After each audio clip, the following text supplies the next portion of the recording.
Kudang-kudang pemikarya saking balai wilayah Sungai Bali Penida kejantanang laksanayang pengerukan sedimentasi ring sisi kaler Tukad Unda.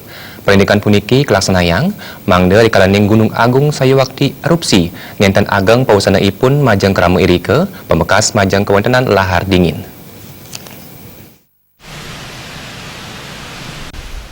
Menurut staf balai wilayah Sungai Bali Penida, made ketiasa sana kepanggian ring kena pengerukan ring Tukad Unda, untuk status awas majang Gunung Agung, ngeludin pengalaman letusan Gunung Agung dawa kuarsa siu 1913, luapan lahar dingin sani ngelintang ring Tukad Unda dan ageng. Margi wiadin pauman kerama keni lahar dingin.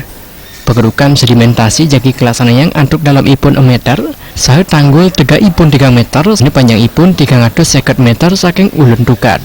Pengerukan sama kelaksanayang saking tanggal 21 September.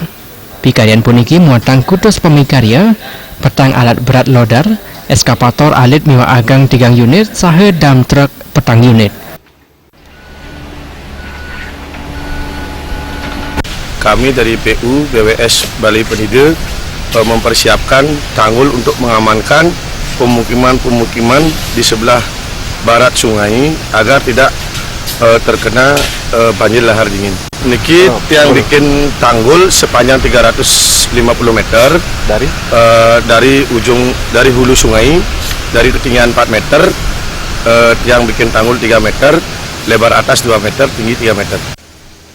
Made ketiasa ngawahin ieu pengupaya puniki nentan kelaksanayang satu sekali dasa kakak jagikan nila dingin ieu Gunung Agung saya waktu meletus. Anggaran pengabdi selami 15 rahina pikarian puniki Presiden Kepuputang. Alex Ciawan Bali TV.